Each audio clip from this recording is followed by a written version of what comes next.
It is Wednesday, everybody. Welcome to the Hump Day edition of Murph's Boston Sports Talk. I am your host, James Murphy, aka Murph, and you can find me on Twitter and on Instagram at Murphs_Boston ST, where the ST stands for Sports Talk. Welcome, everybody. Hopefully, you're having an excellent week thus far, as we are halfway through the week and we are that much closer to the weekend. Welcome, everybody. And we have a lot to discuss. We really do. And I just want to jump right into a big thing that unfortunately Kim is not here to join us. And I know a lot of people liked having her on the podcast as well. She's a very likable person, and that's kind of hard to believe, LOL. But all jokes aside, she won't be joining us today. She'll definitely be joining again in the future, in the near future.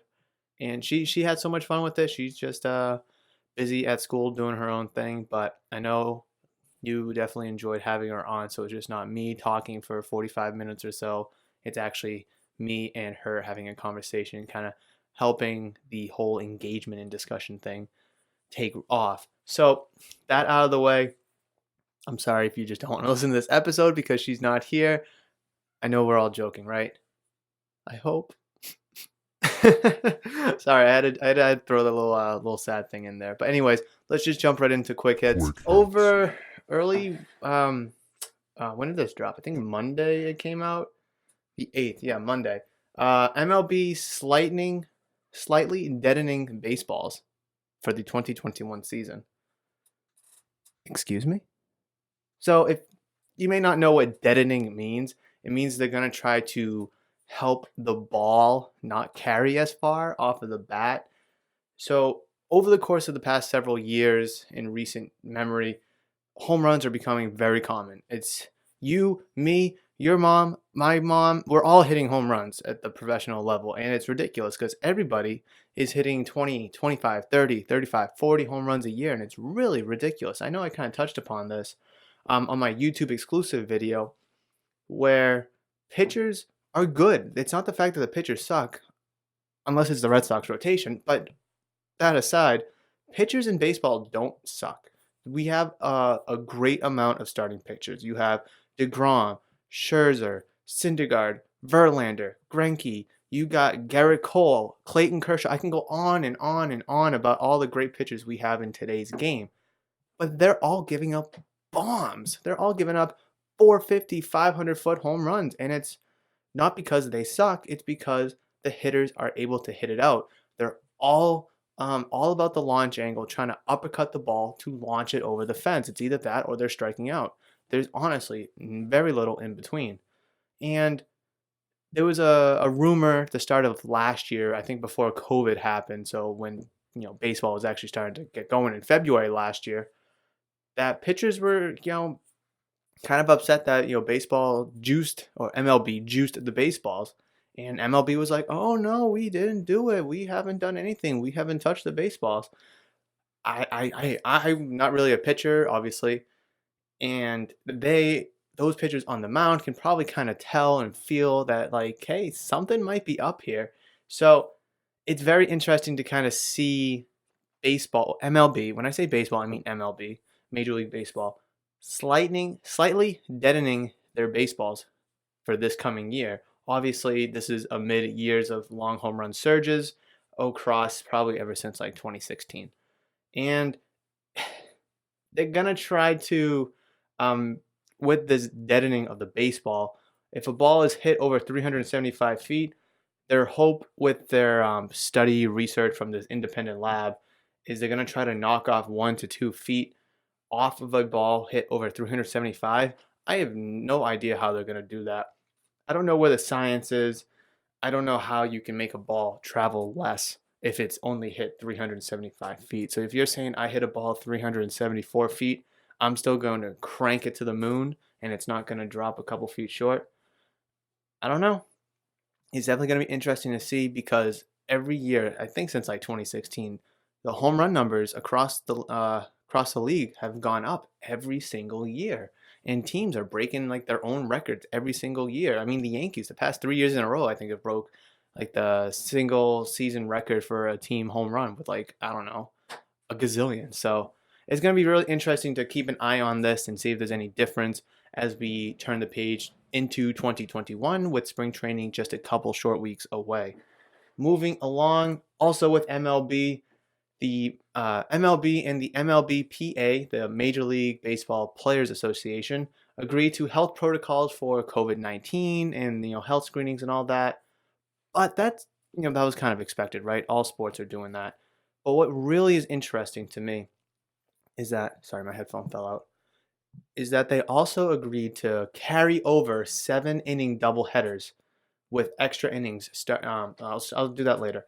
7 inning doubleheaders. So last year for the COVID-19 shortened MLB season last year, they're trying to shrink the games to really jam everything into like 2 month window, 2.5 month window, with only 60 games being played across the league for every team. And to kind of help with that, because there was going to be cancellations due to COVID, contact tracing, all that good stuff, they agreed to have, when they needed to have double headers, they would have 2 7 inning games on days of double headers. And me personally, I think that was awesome. This is something I also touched upon in my YouTube exclusive video that came out yesterday. You can go check that out on my YouTube channel, Murph's Boston Sports Talk. All my podcasts are on there, plus exclusive YouTube content that can only be found on YouTube, where I kind of go into this a little bit there yesterday as well, just as I was playing MLB The Show, just kind of going on a rant about how I think the 7 inning doubleheaders are really good, because your casual person can't watch one full 9 inning game, let alone 2 9 inning games in one day. That's just very hard to ask. Now, I'm not saying that MLB should shorten every game to be 7 or even 8 innings. I think the 9 inning game is a good number. I just think that the double headers being shortened to 7 is actually a very, very good play by them, because that helps with each team's pitching rotation, the pitching staff, because before, pitchers would have to throw a combined 18 innings in one given day. That's a lot of stress on your pitching staff, your rotation, your bullpen. And if you're a pitcher, you know that it can be very stressful on your arm, your body, your mind to go out there and pitch in 2 games in one day. So I kind of like shortening the double headers. I think that's a very good call by MLB. I think that's really a smart decision to carry over, because I think that was successful in the COVID-19 shortened season last year. So bringing it over into the 2021 season is a smart play as well. However, this kind of throws a little bit of a yellow flag. I wouldn't call it a red flag just yet, but a yellow flag, because they're probably anticipating games being canceled this year due to COVID-19 and contact tracing and players having to quarantine for whatever reason. So I think MLB and the Players Association is probably anticipating some forms of cancellations outside of weather. And obviously in years past, we've only seen games getting canceled due to weather, rain, snow, whatever. So I kind of like that they're bracing for potential COVID-19 implications throughout the course of their year. They want to try to jam in all 162 games this year, starting on April 1st, ending at the end of September, maybe early October, kind of depending on, obviously, if they have to push back games, if they have to change the schedule around, so be it. But all in all, I think this is a great idea. This helps keeps fans engaged, because if you're going to watch one of the games, you only have to sit through 7 innings, and those 7 innings can be very, very good. A pitcher could be pitching 5 innings, and there's 4 innings left of a regular 9 inning game, but you take a second look and you're like, holy smokes, there's only 2 innings left of this game. This is getting good. This is getting juicy. And especially for the National League, because the National League, they don't use the designated hitter such as the American League does, which is something that was also agreed upon, is that the National League is going to get rid of the designated hitter rule that they temporarily put in last year. So the American League is the only league that recognizes and uses the designated hitter, while the National League uses their pitcher to hit instead. Now, for 2020, during the 60-game COVID schedule, both leagues identified and recognized, used the whole DH thing, which was kind of cool, interesting, but I just don't like it. Me personally, I love National League games because the pitcher hits, and that just brings so much strategy. Like I was kind of alluding to just a minute ago, a pitcher's throwing 5 innings on this doubleheader, so there's only 7 inning game. but there's a runner on second and you're down by one, but your guy's throwing so good. Do you keep him in there? Do you pinch hit him? What do you do? So there's so many question marks in terms of strategy and so much thought process that has to go into it from us couch coaches plus the actual managers on the bench. I really like the approach that baseball and the Players Association is doing this year, keeping the double headers, keeping the designated hitter in the National League, which I do think down the line, I think the designated hitter will be used in both leagues. But honestly, when Madison Bumgarner was on the Giants, and he can still rope it with the Diamondbacks nowadays, but he's electric to watch. Some pitchers are good hitters, and it's really interesting to watch. I thoroughly think that if you kind of put the designated hitter in both leagues, it's going to kind of drown out that suspense and that drama, especially come the seventh inning. Runners on first and second, one down, but your pitcher's throwing so good, but you're just down by one run because it's 1-0. What do you do? Do you keep your pitcher, try to bunt the runners over for the guy after to score them, or do you just kind of go to your bench and have a pinch hitter? There's so much strategy, gameplay, variables that go into National League games, and that's what makes them so good and so interesting because of those types of situations that arise, which you don't get in American League games. So I'm glad that the National League is going back to the pitcher hitting and not using the designated hitter. My last point about the MLB and the MLBPA agreement is they agreed to starting extra innings with a runner on second. I didn't like this at first, but it kind of also helps speed up the game, kind of get rid of those, 15 inning, 16 inning marathons. But I like those personally because once you reach like the 13th inning, for me, I'm just ready to buckle in and just go the whole way. But I understand that some people aren't, attuned to that kind of game. Like when the Red Sox were in the World Series against the Dodgers, headphone fell out. Jesus. It was game 3, and Nathan Eovaldi was throwing like 8 shutout innings in overtime, and then he gave up a home run to Max Muncy, thanks to Ian Kinsler's error, but whatever. But I was like, let's the thing go like 30 innings, right? So like that's the kind of baseball like I like, is like those interesting, dramatic, high intensity, high volume games, and having extra innings start with runners on second base kind of help speed that up to get rid of that, so these extra innings games aren't those marathons and they can get over 10, 11, hopefully 12 innings. So it's very interesting to see that they're going to carry over with that rule again. I believe that was going to be a rule anyways in 2020, regardless of COVID. I'm not too sure about that.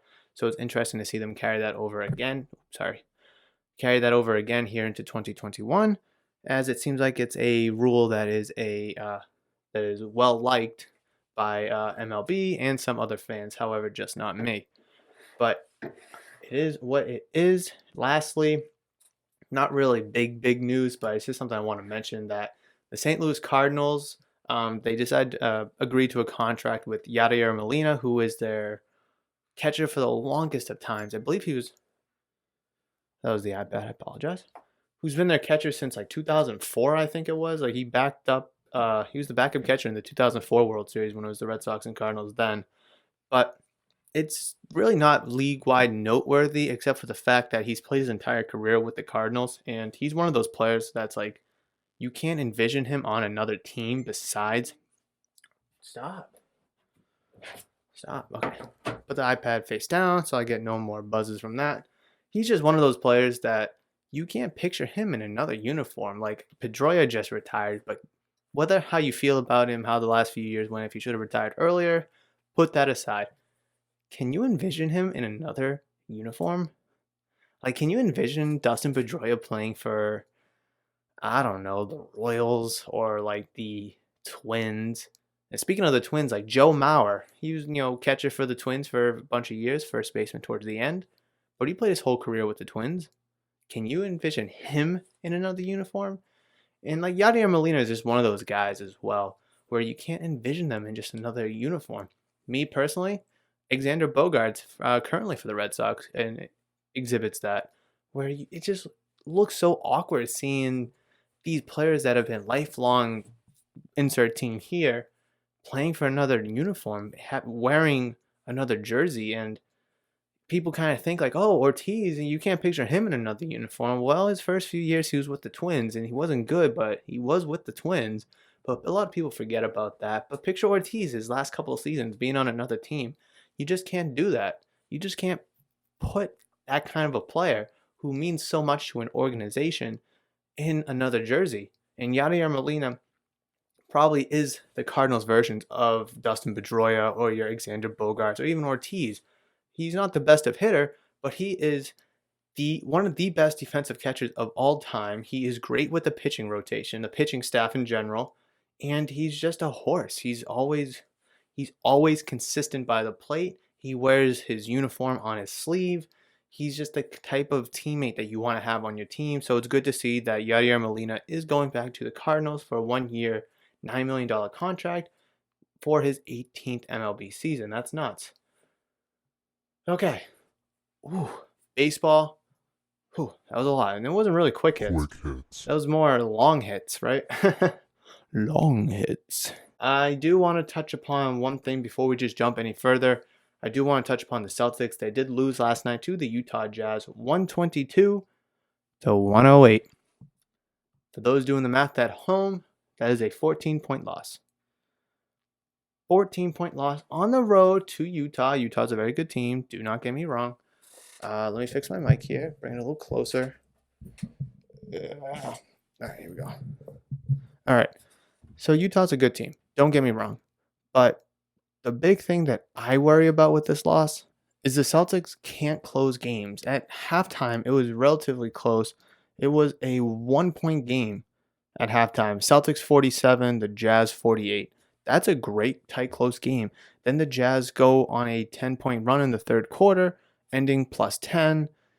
And then Celtics just lost the game. They can't come back from that. What does that say about the team? Now, Jaylen Brown scores 33 points in 37 minutes. Tatum, 23 points in 38 minutes. You got Tice, 15 points in 28 minutes, but he only has 4 rebounds. And if he's supposed to be a forward or a center or whatever, it's not going to cut it.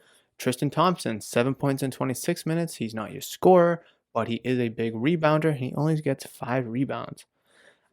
That's not going to cut it right there from your starting rotation. And then you got Kemba playing 30 minutes, but only scoring 7 points. Now, I mentioned this with my interview with Joey a couple weeks ago. It's not going to cut it. Kemba Walker scoring 7 points in 30 minutes is not going to cut it on this team, no matter what. Now, Celtics aren't playing without Marcus Smart, who's a great defender, and his scoring is very debatable in terms of him shooting, in terms of him putting X amount of shots up. But you shouldn't have to rely on Marcus Smart in order to beat the Utah Jazz or any team in general. I mean, you can maybe make a claim about the Lakers or the Clippers. His defensive ability is needed with them. But you should have the firepower to beat the Jazz or any other team besides the upper echelon teams such as, like I said, the Lakers or the Clippers. Also, the bench scoring is abysmal. Grant Williams, 9 points, 28 minutes. Semi Ojeleye, 5 points, 23 minutes. Peyton Pritchard, good to see him back. 3 points, 15 minutes. Robert Williams, 6 points, 13 minutes. And then Jeff Teague, 0 points in 3 minutes. That's not going to cut it. I don't understand what Danny Ainge sees about this bench. It's a very nice, young bench. That's all I'm going to say about it. They don't have that pizzazz or that, bench threat. Like Marcus Smart, I think, is the perfect bench player. He's a defensive-focused, orientated player who can kind of put up a few nice shots. He can make a couple nice shots. And if he's kind of the 1 or 2 in that second unit, probably the 2, I could live with that. But when he's in your starting rotation and he's your 3 or 2, you're not living with that because that's supposed to be Tatum, Brown. You could even throw Kemba Walker into there. But like I said, I'm not going to say that the problems for the Celtics revolve around Marcus Smart because they don't. You could absolutely identify as a problem for the Celtics is Marcus Smart, and I'm not saying to trade him. Absolutely not. I am saying, though, you need another scorer off the bench, and you've needed one for a couple years now. Now, also in my interview with Joey a couple weeks ago, I mentioned that they need a sharpshooter off the bench, a 3-point threat who is just a three-point threat, and that's it. Now, I'm not saying that the Celtics need to get one of those here. I'm saying that when your bench is scoring 9, 5, 3, 6, and 0 points in the game, you need someone else. I always love to refer to this. Now I'm not saying this player because I'm going to get a lot of heat for this, but you need this type of player. You need an Isaiah Thomas type of player.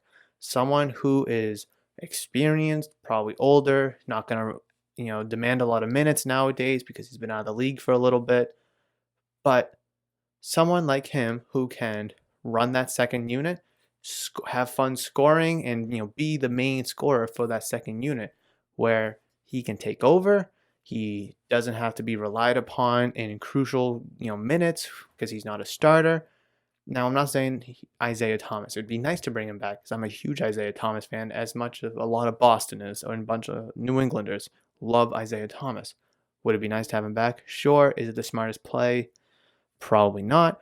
But the Isaiah Thomas type player, point guard, ball handler, you don't really need his defense because he is going to be a scorer for you. And I think that's exactly what the Celtics should be looking for as we get closer and closer to the trade deadline. Now, I like the roster the way it is. They do need a couple pieces. I really think that the Celtics should push their chips into one basket and go for Miles Turner. I think he would significantly help your big man problem. He would absolutely resolve that big man problem. And then you can bring in a couple of the pieces to fill out your bench because you're probably going to have to burn a few bench players to get them. All that being said, I do like where the Celtics currently are. They are slipping a little bit. They are now 12-11, which doesn't look good. I don't know how long Celtics fans or even myself will be able to take this mediocre gameplay, this mediocre product, and this mediocre seriousness coming from the front office and Danny Ainge being the general manager. With all that being said, the Jazz are 20-5. They're absolutely electric right now, and they deserve to win this game, and they probably deserve to win against any team as of right now. So, all that being said, if there's any questions, comments, or concerns about anything I just rambled about, please leave it down below. If you're watching on YouTube, leave a comment, or if you're watching on Spotify, Apple Podcasts, Google, Amazon, whatever, tweet at me, send me a DM at Murphs_BostonST, where the ST stands for Sports Talk. So I do want to utilize the wheel for the first time today. Let me close out some of these tabs okay. Now, I have a bunch of topics. I don't think I've touched it in a few days though, so you're going to have to bear with me. All right, here we go. I'm going to click it a bunch of times, and we're just going to see what we land on. And if you're watching on YouTube, you will see my wheel spinning.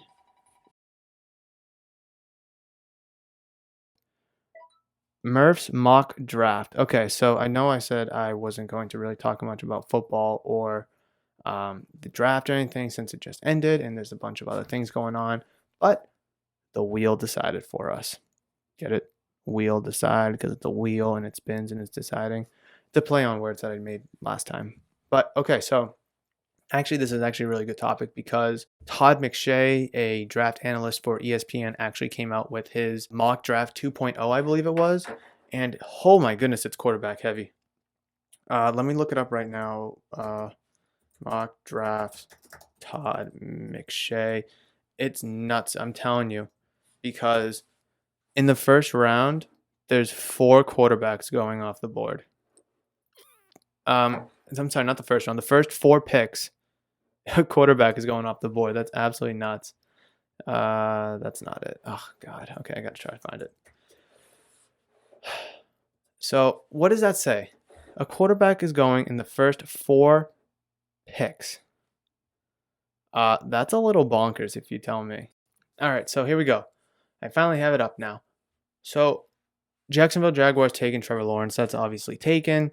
Jets going for Zach Wilson here out of BYU. There's been rumors that the Jets are getting phone calls about Sam Darnold, which I talked about before, and actually on Monday's episode with Kim. And it's really interesting because he was the 3rd overall pick just a few years back, and kind of them giving up on that is not a shocker, but it's also a shocker at the same time.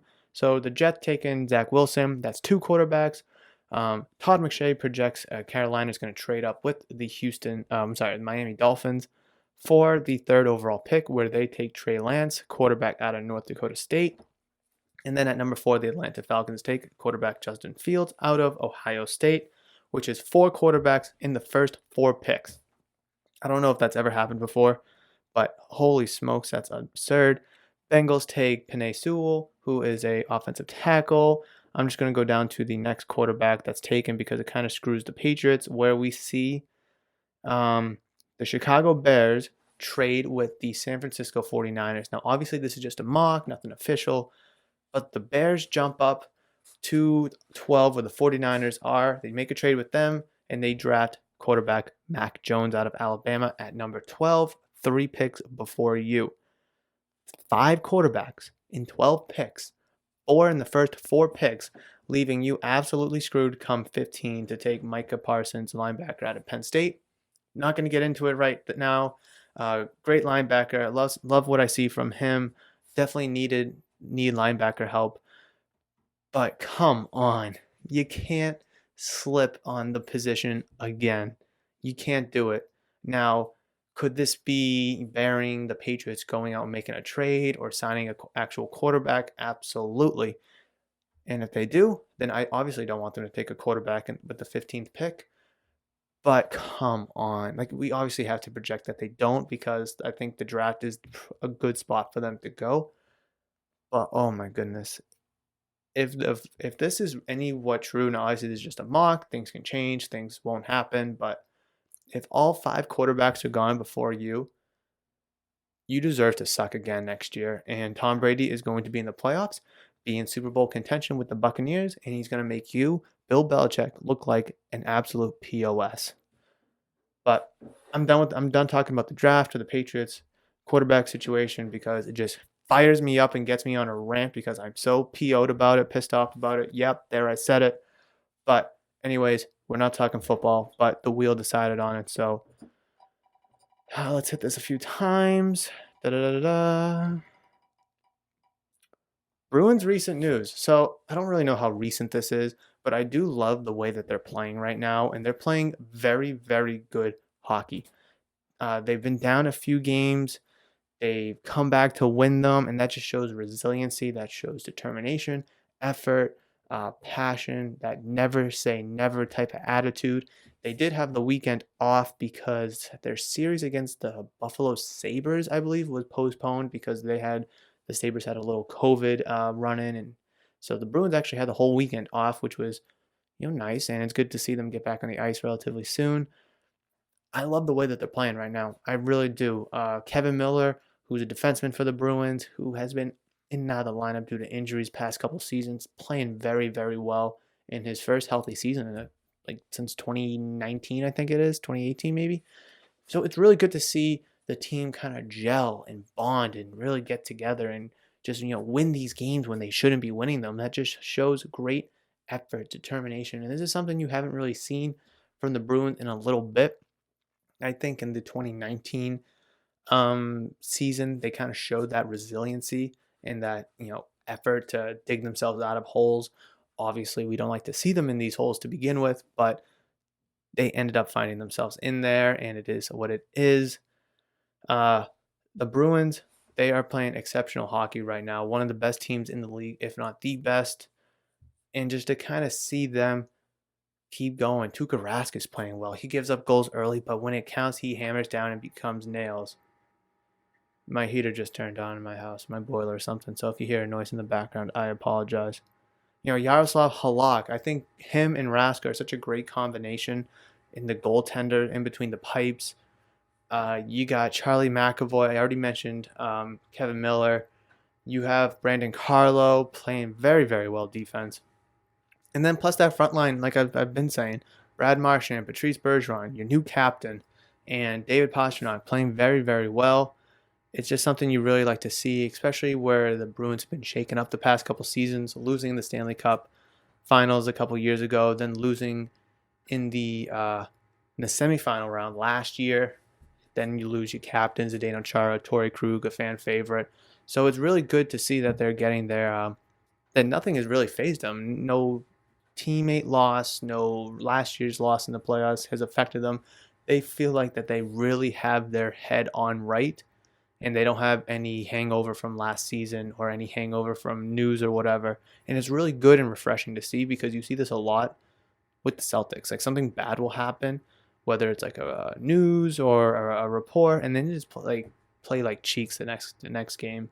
But the Bruins, completely different story, and it's so energizing and refreshing to see that they're giving it 110% every time. Now being down 3-0 or 4-1 doesn't really seem all too good, but to know that they can dig themselves out is really good to know for when they actually need to down the road. All right, one more wheel spin. Got some good topics here. I have no idea what we're going to land on. And here we go. Oh, any hot takes? Oh, this is a good one. Any hot takes? So on Twitter, I was asked early Super Bowl prediction. So like, who do I think is going to win the Super Bowl next year? Super Bowl 56. And I was like, that's a tough one, because there's so much change that's going to happen in the NFL. And, 15 quarterbacks could be on 15 different teams next year. There's so much to happen with trades, free agency, and the draft. Obviously, the Chiefs will be there next year, in contention at least. The Buccaneers will be in contention. We need to see what the Saints do with Drew Brees, what he decides, if he comes back or not. It'll be very interesting to see that situation. The Buffalo Bills, how they're going to come back from losing the AFC title game. Browns, Steelers, Seahawks, all those teams, all those good playoff teams, how are they going to rebound? How are the Rams going to look with Matthew Stafford being their quarterback and Goff in Detroit? But the one team that I really think that has a great shot at winning the Super Bowl next year is the Green Bay Packers. Now, I say this with the contingency of Aaron Rodgers being the quarterback for the Packers next year. If he is not the quarterback, if he's traded, whatever, obviously I probably won't be picking the Packers. But I think their offense was so dynamic this past year, and they lost their left tackle, the best left tackle, David Bakhtiari, to a torn Achilles or an ACL, something like that. And they lose him, but they're still a dynamic offense. They're still able to run the ball, run screen plays, pass plays, whatever. And I've been ranting about their defense ever since we started this podcast, when they were still in the playoffs, that they have an excellent defense, the best defense I've seen. And if they can bring back that core group of guys and build upon that, I think their defense will be right there again next year. And it's going to really matter. It's really going to determine what the offense does if Aaron Rodgers comes back, if they can get Aaron Rodgers some help in the draft, free agency, trade, whatever. But right now, as it stands on February 10th, 2021, I think the Super Bowl 56 winner will be the Green Bay Packers, with the contingency of Aaron Rodgers being their quarterback come next year. Whew, that was a lot. Woo-hoo. That was a lot. All right. We talked about so much in this podcast. We talked about all 4 sports, which I really love doing. I love covering all 4 sports in one episode, because it just really helps you, the listener, stay up to date with what's going on across the 4 major sports. Because there's always news going around, whether it's baseball, hockey, basketball, football. There's always something going on. And no matter what time of year it is in the season, there's some news to be talked about, some news that just broke. And we could see that with baseball and the MLBPA coming to an agreement. Football, where, free agency is starting to roll around. Mock drafts are really going to start to get hot.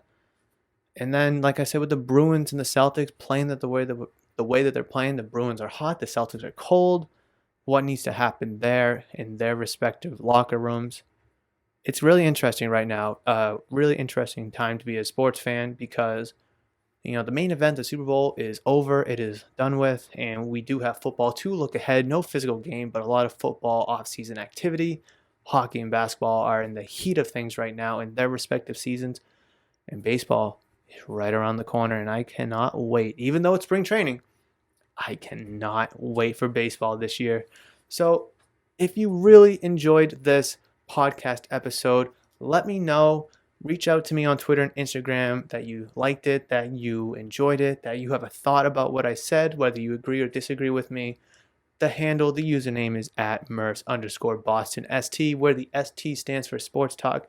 I appreciate you downloading and listening on your favorite platform, whether it's Spotify, Apple, Google, Amazon, whatever. And if you're watching on YouTube, hopefully you enjoyed being able to see the wheel and the topics being um, shown right in front of you instead of me kind of, on the side pulling a piece of paper out. Hopefully this is something cool that sticks around.